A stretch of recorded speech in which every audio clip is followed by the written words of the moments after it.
Hi guys, I am here with daily use English speaking practice sentences.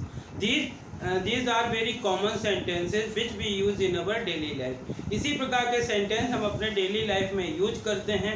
तो यदि इन sentences के through आप English सीखना चाहते हैं तो प्लीज़ सब्सक्राइब कीजिए पंकज इंस्टीट्यूट ऑफ इंग्लिश तथा इसे ज़्यादा से ज़्यादा लाइक और शेयर करिए.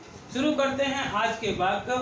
Our first sentence is big things have small beginning. कहते हैं कोई भी बड़ा चीज हो, बड़ी चीजों की शुरुआत भी छोटे से ही शुरू होती है. इस प्रकार से हम कहते हैं big things have small beginning, यानी बड़ी चीजों की शुरुआत छोटे से होती है. डियर फ्रेंड्स, जब कभी कभार कोई व्यक्ति कभी गलती नहीं करता, धोखे से उनसे कुछ भी गलती होती है तो हम उनको ये कह करके माफ कर देते हैं कि don't make such mistake again. Don't make such mistake again. इस प्रकार की गलती दोबारा मत करना या फिर मत करना. कहते हैं मैंने उनका नाम मैं बहुत दिनों से सुन रहा था लेकिन मैंने उन्हें पहली बार देखा. यदि आप ये इंग्लिश में कहना चाहते तो बोलेंगे I saw him for the first time. I saw him for the first time. मैंने तो उसे पहली बार देखा.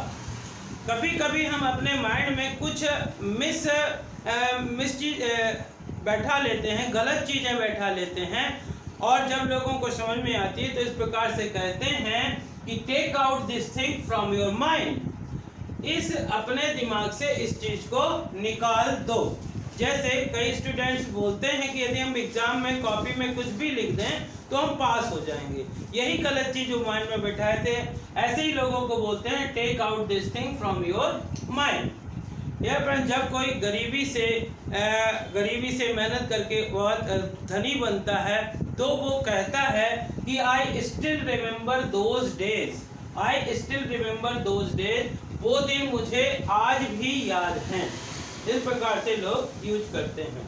और जब कभी आप चलते रहते, धोखे से आपके आंख में कुछ चला जाता है और आप कहना चाहते तो इसको इंग्लिश में बोलेंगे समथिंग स्टक इन माई आई.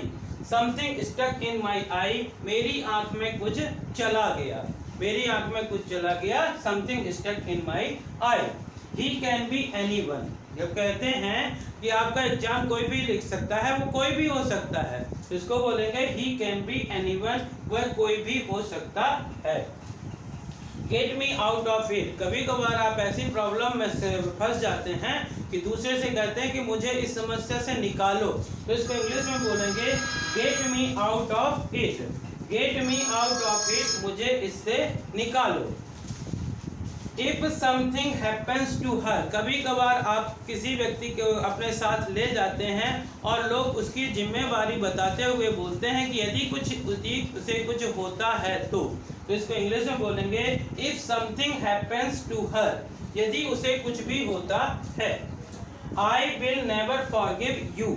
कभी कभार ऐसी कोई व्यक्ति गलती करता है जिसके लिए हम उसको माफ़ नहीं कर सकते हैं, तो बोलते हैं आई विल नेवर फॉरगिव यू. मैं तुम्हें माफ़ नहीं करूँगा. इन दो सेंटेंसेस को आप बड़े सेंटेंसेस के रूप में भी बोल सकते हैं. जैसे if something happens to her I will never forgive you. यदि उसे कुछ होता है तो मैं आपको माफ़ नहीं करूँगा.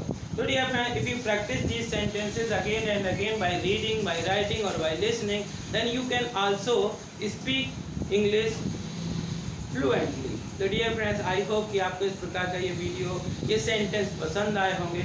यदि पसंद आए हों तो इन्हें ज़्यादा से ज़्यादा लाइक करिए, शेयर करिए और यदि आप चैनल के लिए नए हैं तो प्लीज़ इसे सब्सक्राइब करिए, बेल आइकॉन को प्रेस करिए ताकि इस प्रकार की वीडियो जब भी अपलोड हों तो उनका नोटिफिकेशन आप तक पहुंच सके. Thank you for watching.